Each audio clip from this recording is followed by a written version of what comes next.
So your relationship's on the brink. You've tried everything, tried some YouTube advice, you tried reading some self-help books, but your partner is still drifting away from you. You can feel the attraction drifting away. You might be looking at yourself right now thinking, I've changed, I'm doing the things that she asked me to do. Why can't she see that I've changed? This is often because a lot of the advice that you see online about rebuilding attraction is all about surface level changes rather than learning skills that actually rebuild attraction. And if you have ever visited my channel before, you will understand the difference between surface level changes and deep changes. So in this video, I'm going to break down the main traps that a lot of people fall into when trying to reattract their partner back. And to break down the 5 crucial skills that you need to learn in order to start rebuilding attraction to your partner. So there are missing skills that are crucial to rebuilding attraction and rebuilding your relationship back. These skills are absolutely imperative to build when you're trying to reattract your partner back. They create real, powerful shifts in your relationship dynamics. And these aren't typical date night solutions, but they're proven techniques for lasting change. So the first trap is what we call the desperation trap. So oftentimes when attraction within a relationship starts to fade, desperation can kick in. And maybe you felt this yourself, that overwhelming urge to kind of cling on, influence your partner's attention towards you, and try to pull that affection from them. But the brutal truth is that this desperation, this clinginess is a real relationship killer. And what happens is it actively pushes your partner away.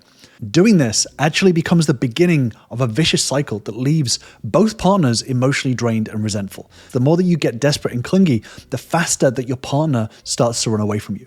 Psychologically, begging, pleading, trying to logic your way through persuading your partner to come back to you creates a massive power imbalance. This actually kills attraction within your partner, because what happens is that you put your partner on a pedestal, you diminish your own worth, and this doesn't actually inspire attraction. Oftentimes we can fool ourselves into thinking, well, if I just show my partner that they are super loved and super cared for and that I love them more than anything else in the world, then it's going to bring them back to me. They're going to see how much I love them. But the fact is that what this does is this actually diminishes your own value.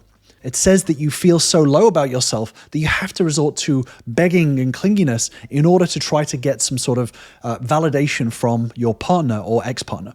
And over time, this breeds contempt. Your partner can actually start to see you as someone who is kind of needy and requires a lot more coddling than somebody who is self-assured. And this is very unattractive. And what you end up doing is leaving yourself feeling small and getting anxious. These desperate, clingy behaviors often stem from this abandonment anxiety that can trigger within ourselves. So what happens within yourself is that you can get these intense reactions to perceived threats. Our lizard brain starts to kick in and we start to get needy and clingy, and we get anxiety at the idea of our partner leaving us. And it's crucial to understand this root cause. Understanding it doesn't make the behavior less damaging. So what is the antidote to this desperation trap? Well, it's all about emotional regulation. And this isn't just about controlling your reactions. It's about fundamentally changing how you respond to relationship stress, the way that you see your partner, the way that you interpret the world around you, building this emotional resilience, maintaining your self-worth. But this is important to do in a true way rather than just faking confidence. Mastering your emotional regulation. I've actually done a deeper dive video, which I'll link to up above and in the description down below. Mastering your emotions enables you to master your relationship. Doing this transforms how your partner sees you. You become a rock, a source of stability rather than a drain on their emotional resources. You know, if you think about it, the needier you are, the more desperate you are, the more clingy you are, the more of their resources they have to give to you in order to maintain your emotions because you're unable to do it for them. And this may sound a little bit harsh, but this is true. And this shift is powerful because it often reignites the very attraction that you've been chasing in the first place. But this neediness trap is just the start. The next trap is the pursuit paradox. And this is a behavior that feels natural, even right, like the right thing to do. So a lot of people say on YouTube and in self-help books, it feels right, but it actually destroys attraction, kills chance of reconnecting and reigniting the relationship with your partner. The pursuit paradox is this idea that you need to constantly show that you are interested, that you constantly need to talk about the relationship. You constantly need to tell your partner that you want to be in a relationship with them, that they should be in a relationship with you. This chasing a partner that is walking away actively harms your connection. If they have their back to you right now, metaphorically, maybe even physically, it's important to hold off chasing. Now, sometimes people get this in their head that this means go the opposite way. Pretend that you're not interested. That's not what I'm saying at all. It's important to make sure that you are not constantly bombarding your partner. If they already feel emotionally stifled by you, maybe they've asked for space, maybe they are trying to figure out their own feelings on the situation, constantly texting, calling, or showing up unannounced creates a massive power imbalance between you. Again, this puts your partner on a pedestal and this diminishes your worth. But not only that, it also tells your partner that you don't care enough about their feelings, that you don't trust your self-worth enough to allow her the autonomy to make her own decisions. By feeling like you have to constantly be around them and constantly show them that you're there, this shows that you are not confident enough in yourself in order to allow them to make their own decision. I've actually dug deeper into this in the branding versus sales video, which I'll link to above. Trust me, it's about relationships and not about business. But this is all about building your self-worth rather than trying to constantly sell yourself. Now, the reason for this is that there's a psychological concept called reactance, and this plays a key role here. So when people feel that their freedom is threatened, their autonomy to make their own decisions, they actually start to assert their own independence more forcefully. Your pursuit, pushing and chasing can start to make your partner feel cornered, like they're pressured into being in a relationship with you, almost like they're obligated. And this causes them to withdraw further, or worse, start to show some more toxic traits. And this is not a character issue. This is simply a normal psychological phenomenon that happens when someone feels like their autonomy is being controlled. And again, this starts a vicious cycle that obliterates attraction. Nobody feels attracted to somebody who is trying to control them. So it's really crucial to take a step back and start to look at your behaviors. So what is the antidote to the pursuit paradox? Well, this skill is all about developing healthy detachment. This isn't about being cold or distant. It's about maintaining your sense of self-worth whilst remaining emotionally available. So being honest with your partner and saying, I would like to be in a relationship with you. I would like to rebuild this and repair this and grow this in the right way. But it's also about being able to respect and understand that your partner does not want that right now. Being able to give them the respect and autonomy for them to make their own decisions in order to foster a healthier dynamic. And this healthy detachment allows you and your partner to take a look at your own needs and wants and goals without constant interaction pressure. And this helps you to regain your power within the relationship, regain your voice, and being able to be assertive rather than domineering or very weak. Counterintuitively, giving your partner space rather than forcing the space on them or chasing them often brings them closer. So I want to be clear that this is not about forcing no contact. This is not about forcing space upon your partner that they haven't asked for or haven't wanted. This is about giving your partner the freedom in order to make their own decisions. And if they request space, being able to respect that. But the next big pitfall is what we call the manipulation minefield. So manipulation tactics are relationship killers. And oftentimes we don't even realize that we're doing this. So your intent may not be to manipulate someone. Your intent may be honorable. You may be thinking to yourself, all I'm trying to do is repair the relationship. But when things get desperate and we can let our feelings run unchecked, we can often use quite manipulative tactics without being aware of the damage that they're causing. And these behaviors that we can fall into quite easily can be subtly quite manipulative. This can be guilt tripping, saying such things as, why would you leave me alone? You know that I'm struggling right now. I can't believe you cheat on me. What kind of horrible person would do that? This guilt tripping is not actually putting yourself in your partner's shoes and understanding why they would do it. It's trying to push them into feeling guilty rather than seeing your side. But there's also things like gaslighting, which is telling your partner that they were doing something that they weren't. But gaslighting is flat out denying things that are 100% true. Or lying in order to get your partner to second guess their decision, saying that you didn't do something when you know that you did. This could be an easy self-defense mechanism that we can all fall into at varying times in our life. But just because we all have the capability of doing it doesn't mean that it's the right thing to do. And then there's also playing the victim. So again, I've done a deeper dive video on it, which I'll link to above and in the description down below. But playing the victim and having this victim mindset all the time with your partner actually disempowers you. It disempowers your partner as well. Because when you live in this victim mindset, you're constantly saying to your partner, I have no autonomy. I have no control over what I do. The whole world just pushes me around. And what this does is that this puts all of the onus of the relationship onto them because you're telling them you have no control. You can't do anything without them doing it themselves. All of these three manipulative tactics are relationship poison. They erode trust and they create resentment. And the effects of this are truly devastating. This manipulation destroys emotional safety. They leave both partners anxious and drained. And ultimately, it's rooted in fear and insecurity. It becomes a misguided attempt to give a sense of control to ourselves and for us to feel loved. But it actually does the opposite. It creates a toxic environment and it pushes you and your partner further and further apart. And if you're trying to reattract your partner, falling for any of these mindsets is going to push them further away and kill your chances of reconnecting. So every manipulative tactic chips away at what you're trying to rebuild. So what is the skill to build in order to counteract these manipulative tactics? Well, this is all about building radical honesty. So this goes beyond just telling the truth. This is about being completely transparent about your thoughts, your feelings, and your intentions. So I want to be clear that this is not bombarding your partner with all of your thoughts and feelings. This is built on top of the skill of emotional regulation. This is about learning how to express your feelings without making your partner accountable for them. This is about owning your feelings, understanding that your feelings are based on you, owning your interpretations of the world, owning your emotional management, not putting that onto your partner, and learning how to manage them properly.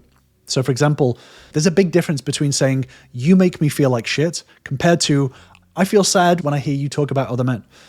One is putting the responsibility on your partner to manage your feelings. The other is you owning your feelings and showing that these feelings are coming from you.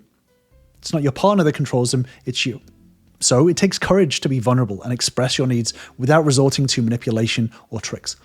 Radical honesty rebuilds trust and it fosters much deeper emotional connections, and it creates an environment where both partners feel heard and respected. And this reattracts your partner back because they can see that you are a human being and you're not resorting to trying to control them in order to manage your emotions. It's showing that you are starting to learn how you feel about certain situations and that you're starting to build a plan in place into how to manage those better.